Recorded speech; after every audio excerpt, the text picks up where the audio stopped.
Hello everyone, मैं निशान अंसारी। स्वागत है आपका हमारे यूट्यूब चैनल में। और आज के इस लेक्चर में हम डिस्कस करेंगे होमोजीनियस लीनियर डिफरेंशियल इक्वेशंस। इससे पहले जो भी लेक्चर थे हमारे, उसमें हमने लीनियर डिफरेंशियल इक्वेशंस पढ़ी थी और हायर ऑर्डर की linear differential equation with constant coefficient पढ़ी थी। कंप्लीट जो चैप्टर था हमने कवर किया था उस लेक्चर में। और आज हम बात करने जा रहे हैं होमोजीनियस लीनियर डिफरेंशियल इक्वेशन की। इन होमोजीनियस लीनियर डिफरेंशियल इक्वेशन को कॉची आयलर इक्वेशंस के नाम से भी जाना जाता है और इस तरह से भी इक्वेशंस पूछी जा सकती है। सबसे पहले हम ये समझेंगे कि होमोजीनियस लीनियर डिफरेंशियल इक्वेशंस जो नाम रखा गया है इनको क्यों हम होमोजीनियस डिफरेंशियल इक्वेशंस बोलते हैं और लीनियर क्यों बोलते हैं। बहुत सारी चीज़ें इससे पहले भी आपने सीखी थी और ऐसा ही कुछ हम आज सीखने वाले हैं कि इन इक्वेशंस को सबसे पहले हम सीखते हैं कि लीनियर क्यों बोलते हैं। हालांकि लीनियर में मैंने आपको बताया था कि डिफरेंशियल इक्वेशंस जो दे रखी हैं उसमें जो डेरिवेटिव होते हैं, जो डेरिवेटिव हैं, अगर उनकी डिग्री की बात की जाए तो यहाँ पर ये जो डेरिवेटिव हैं आपको इनकी डिग्री की अगर बात की जाएगी तो 1 हेयर डिग्री ऑल्सो 1, और यहाँ पे भी डिग्री कैसी दिखाई दे रही है आपको 1 दिखाई दे रही है। इसकी मल्टीप्लाई में कोई y, चूँकि जो हमारा डिपेंडेंट वेरिएबल है y है, तो यहाँ पर कोई भी डिपेंडेंट वेरिएबल नहीं है। तो इस डिफरेंशियल इक्वेशन को आप क्या बोलेंगे, लीनियर डिफरेंशियल इक्वेशन बोलते हैं इस वजह से।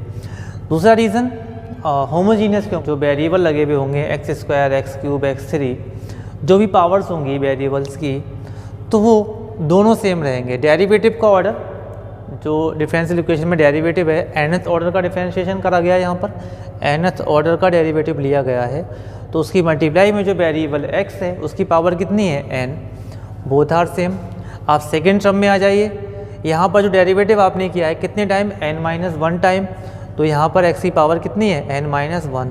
तो अब ये भी सेम अगेन यहाँ पे देख सकते हैं। तो इसी वजह से इस डिफरेंशियल इक्वेशन को हम क्या बोलते हैं, होमोजीनियस डिफरेंशियल इक्वेशन बोलते हैं। चूँकि लीनियर है तो हमने बोला होमोजीनियस लीनियर डिफरेंशियल इक्वेशन। ये P1 P2 ये कोई कांस्टेंट हो सकते हैं। एग्जांपल के तौर पे यहाँ पे 2x 2 हो सकता है, यहाँ पे 3 हो सकता है, वहाँ पे 5, कुछ भी कांस्टेंट हो सकते हैं, वो चीज़ मैटर नहीं करती। और आप देख सकते हैं इसमें जो राइट हैंड साइड में लिखा हुआ है x, कैपिटल X लिखा हुआ है, ये x कोई भी x का फंक्शन हो सकता है, कोई भी x का फंक्शन हो सकता है। एक्चुअली हमारा यहाँ पे जो इंडिपेंडेंट वेरिएबल x है और डिपेंडेंट वेरिएबल y है, इनको एक तरह से और समझा जाता है कि इंडिपेंडेंट वेरिएबल, इनको आप एक तरह से और समझ सकते हैं, जो इनमें इंडिपेंडेंट वेरिएबल है x है, इसको हम दूसरे वेरिएबल z में चेंज कर देंगे। इसको हम, जो इसका इंडिपेंडेंट वेरिएबल x है, हम दूसरे इंडिपेंडेंट वेरिएबल z में चेंज कर देंगे। और उसको इतना समझने की ज़रूरत नहीं है, जब हम इसमें जो ट्रांसफॉर्मेशन होते हैं कि जो सब्स्टिट्यूशन किया जाता है वो ऑटोमेटिकली आपको समझ आ जाएगा बहुत आसानी से। तो मेथड क्या है इसको सॉल्व करने का। सबसे पहले आप क्या करते हैं, क्वेश्चन में आप पुट करते हैं x की जगह e⁻z, x = e⁻z पुट करा, taking log on both side we get z = log x। Next transformation क्या रहेंगे, जो आपके डेरिवेटिव लगे हुए हैं, दैट इज n डेरिवेटिव है, n-1 डेरिवेटिव, तो हम n पे बात ना करके हम बात कर लेते हैं थर्ड डेरिवेटिव पे। तो ये थर्ड डेरिवेटिव है, उसकी मल्टीप्लाई में कितना है, x³ है, तो x³ और ये थर्ड डेरिवेटिव, तो उसकी जगह आप रिप्लेस करने वाले हैं उसको d1 - 2 into y। Consecutive 3 factor से आप इसको रिप्लेस कर देंगे। और मैंने यहाँ पे d1 लिखा हुआ है, तो ये जो d1 है, d1 is stand for d/dz। d1 का मतलब है कि आपका इंडिपेंडेंट वेरिएबल कौन आ गया, इसमें z आ चुका है। यहाँ पर फिर देख लीजिए, x² double derivative of y with respect to x, then it is replace by d1 into d1 - 1 into y। Next single power है d1 इंटू y। एग्जाम्पल मैंने लिया, एक डिफरेंशियल इक्वेशन मैंने यहाँ पे लिखी है, आप देख सकते हैं 2 पावर 2, सेकेंड ऑर्डर 1 ऑर्डर। तो ये जो डिफरेंशियल इक्वेशन है, ये कॉची आयलर डिफरेंशियल इक्वेशन बोल सकते हैं, आप इसको कॉची आयलर इक्वेशन बोल सकते हैं, या फिर आप इसको बोलेंगे होमोजीनियस लीनियर डिफरेंशियल इक्वेशन। और इसमें हमें वेरिएबल हाँ, हालांकि आप ये भी कह सकते हो कि इसमें कांस्टेंट कैसे हैं, सॉरी, आप यहाँ पर एक बात और बोल सकते हो कि इनके कोफिशिएंट कैसे हैं, वेरिएबल की फॉर्म में है तो differential equation with variable coefficient भी आप इनको कह सकते हैं। हालांकि वेरिएबल कोफिशिएंट वाला नया नेक्स्ट चैप्टर है हमारा, उसमें डिस्कस करे जाएंगे, बहुत सारे टाइप हैं उनके, तो अलग अलग तरह से करेंगे इंस्पेक्शन वाले मेथड से, उस पर भी डिस्कस करेंगे नेक्स्ट लेक्चर में।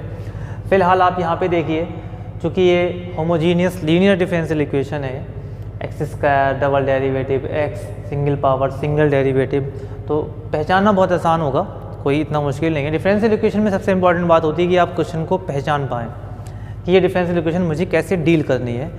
तो यहाँ पर आपका सब्स्टिट्यूशन रहेगा x equal to e⁻z, z equal to log x, और double X square double derivative जो लिखा हुआ है d1 इंटू d1, दो सेकेंड डेरिवेटिव है, दो फैक्टर से रिप्लेस होगा, फर्स्ट डेरिवेटिव है सिंगल फैक्टर आएगा, और ये सारे ट्रांसफॉर्मेशन जब आपने इसमें पुट किए, जब ये सारे के सारे ट्रांसफॉर्मेशन आपने यहाँ पे पुट किए तो इस तरह से मिलेगा ये आपको। और सॉल्व करने के बाद में मैं आपको बताता हूँ कि d1 डबल डेरिवेटिव आया +1 equal to e⁻z।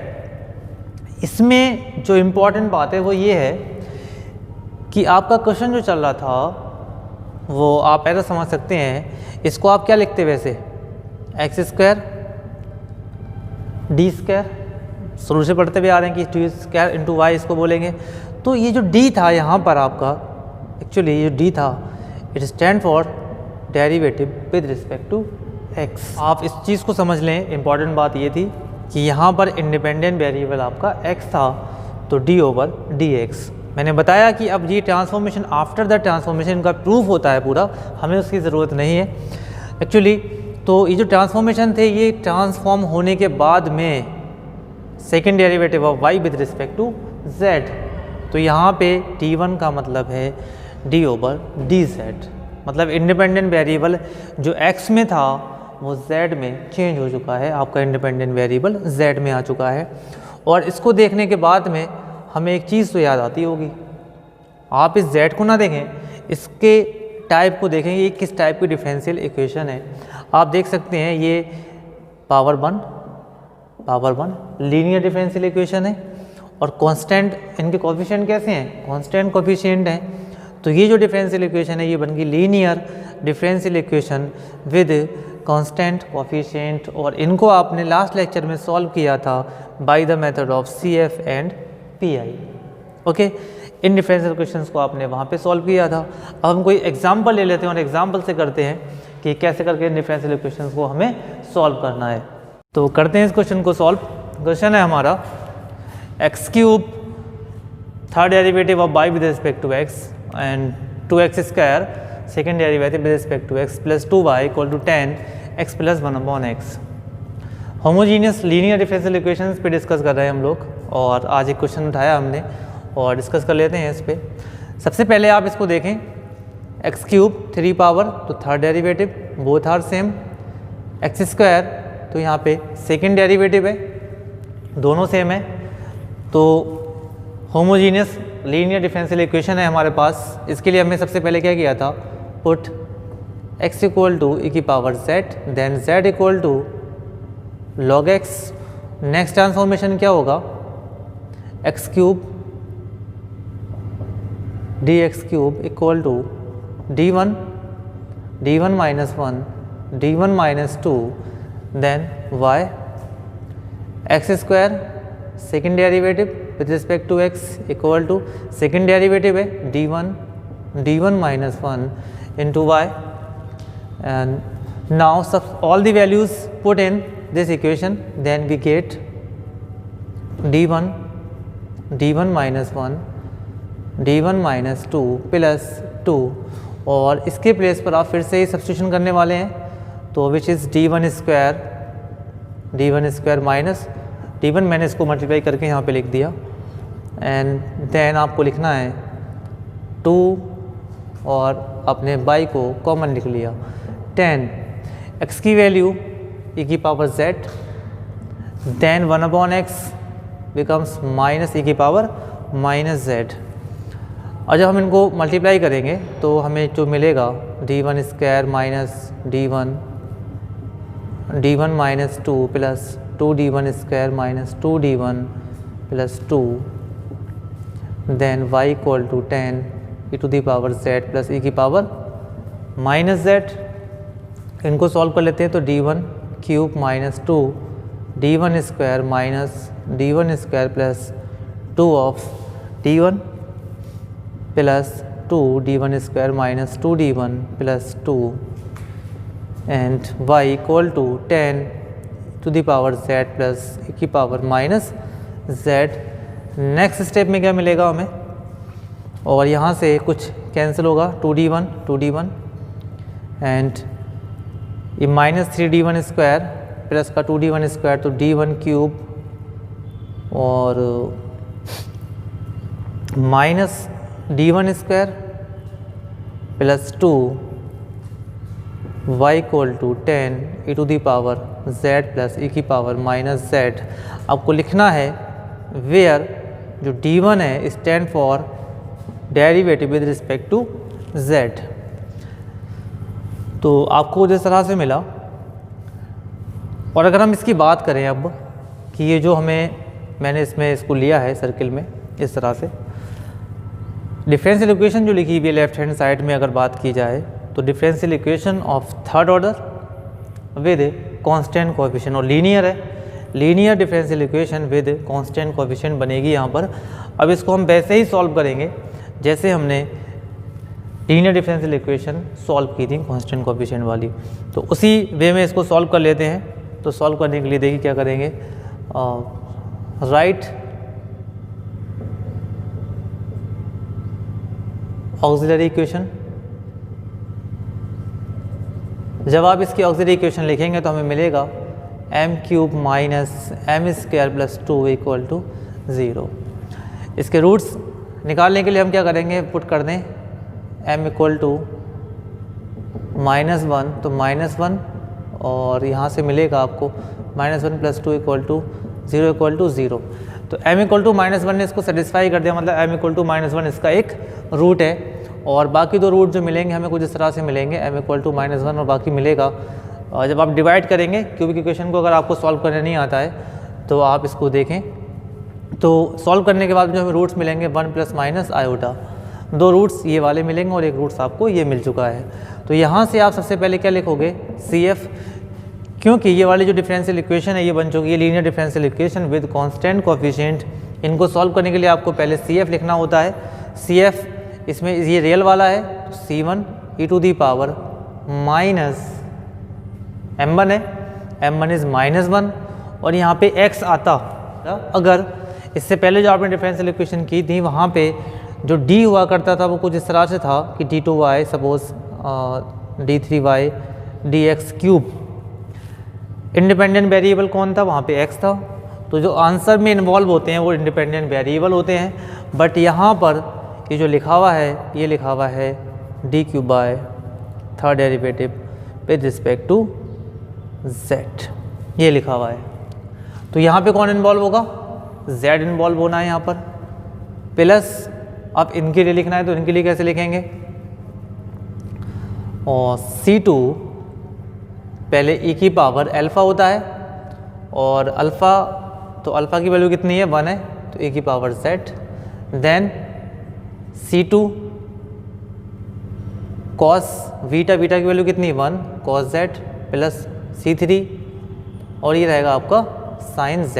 Actually cos beta z होता है, बीटा की वैल्यू कितनी यहाँ पे 1 है, और ये की पावर अल्फ़ा x होता था वहाँ पे, बट यहाँ पे इंडिपेंडेंट वेरिएबल z है। आप ध्यान दें, आपने जो लीनियर डिफरेंशियल इक्वेशन पढ़ी थी उनमें जो इंडिपेंडेंट वेरिएबल था वो x था, बट यहाँ पे इंडिपेंडेंट वेरिएबल z है, और जो सोल्यूशन में इन्वॉल्व होते हैं वो इन्वॉल्व होते हैं इंडिपेंडेंट वेरिएबल। ओके, तो यहाँ e की और माइनस z, अगेन e की पावर अल्फ़ा z, तो अल्फ़ा की वैल्यू कितनी है यहाँ पे 1 है, और C2 cos beta z plus C3 sin beta z। Okay, ये आपका CF रहेगा। अब हम बात कर लेते हैं PI की। PI के लिए हमें क्या करना है, PI 10 e to the power z plus e to the power minus z upon और फंक्शन जो था हमारा कुछ इस तरह से था d1 cube minus d1 square plus 2। अब यहाँ पी आई निकालने के लिए हमें करना क्या है actually 10 e to the power z, इनको सेपरेट कर लेते हैं d1 cube minus d1 square plus 2 और plus 10 e to the power minus z upon d1 cube minus d1 square plus 2। जब तक आपने इसको इस फॉर्म में चेंज नहीं किया था क्वेश्चन बड़ा अजीब सा नज़र आ रहा था, लेकिन जब आपने इसको चेंज कर लिया linear differential equation with constant coefficient में, तो इनका पीआई भी देख लीजिए कितना इजी तरीके से निकलेगा। हाँ, एक कंडीशन है, आपको अगर linear differential equation with constant coefficient नहीं आती है सॉल्व करना तो थोड़ा सा मुश्किल हो जाएगा आपके लिए, थोड़ा नहीं बहुत ज़्यादा मुश्किल होने वाला है। तो आप जो लास्ट लेक्चर है मेरा linear differential equation with constant coefficient, उसको ज़रूर एक बार पढ़ें, उसको देखें, वहाँ से समझने के बाद में देन आप इस चैप्टर पे पहुँचें, तब आप जाके आप इसको सॉल्व कर पाएंगे। तो देख लीजिए जो कॉन्सेप्ट था मैं थोड़ा सा रिपीट कर देता हूँ, e to the power ax upon function of d। तो उस एफ डी में जहाँ जहाँ d था उसको रिप्लेस कर देते हैं आप a से, बट शर्त ये है कि f of a not equal to 0, 0 के बराबर नहीं बनना चाहिए। तो आप यहाँ पे a की वैल्यू कितनी है 1 है, तो यहाँ पे 1 रखेंगे तो we get 10 e to the power z upon 1 minus 1 0 और we get 2 2 5 10 plus 10 e to the power minus z upon, आपने -1 रखा है तो -1 मिलेगा, -1 अगेन और प्लस 2। तो ये क्या बन जाएगा, यहाँ पे 0 वाला केस बनेगा। कौन सा वाला, 0 वाला केस बनेगा। जब आपने ये लिखा तो मैंने कहा कि इस केस पे अभी रुक जाते हैं, क्योंकि यहाँ पे ये -1 रखने से 0 बन रहा है। तो 0 वाले केस को कैसे डील करते हैं वो भी देख लीजिए, 5 e की पावर z प्लस, आप एक बार डिफरेंशिएशन करेंगे, मैंने बताया था लास्ट उस लेक्चर में, सिखाया है मैंने कि कैसे करके 0 वाले केस को डील करते हैं, आप लेक्चर को देख सकते हैं। तो 3d1 स्क्वायर आएगा 10 e की पावर माइनस z, और अगेन आपको यहाँ पे z की पावर मल्टीप्लाई में लानी पड़ेगी, क्योंकि आपने डिफरेंशिएशन एक बार किया है। तो 3d1 स्क्वायर माइनस 2d1 हो जाएगा। अब आप फिर से रख के देखें -1, तो ये 0 नहीं बन रहा है, तो यानी कि आप इसको सॉल्व कर सकते हैं। तो 5 e की power z plus 10 z e की पावर माइनस z, और अपॉन में यहाँ पे जो मिलने वाला है आपको माइनस यानी कि प्लस का 3 प्लस 2 5, ओके 5 2 ज़ा 10।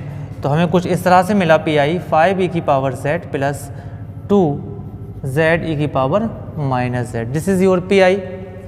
और इस पी आई को अगर हम रखते हैं यहाँ पर तो हमें क्या मिलेगा, देखो सी एफ ये था हमारे पास, और C F plus P I final solution जो मिलने वाला है, this is your C F. तो फाइनल सोल्यूशन जो मिलेगा y equal to C F plus P I. तो सी एफ की वैल्यू लगा देते हैं यहाँ पर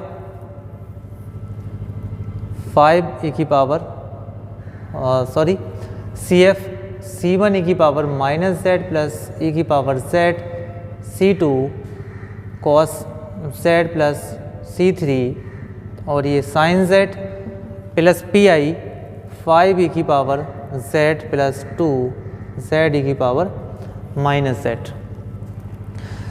चूँकि आपने देखा यहाँ पे इंडिपेंडेंट वेरिएबल z है और आपके जो ओरिजिनल क्वेश्चन है उसमें इंडिपेंडेंट वेरिएबल है x, तो आपको जो आंसर करना है वो अगेन आपको x में इसको चेंज करना पड़ेगा। तो आपने x की वैल्यू e की पावर z पुट की थी, तो z equal to log x, इनको आपको चेंज कीजिए फिर से।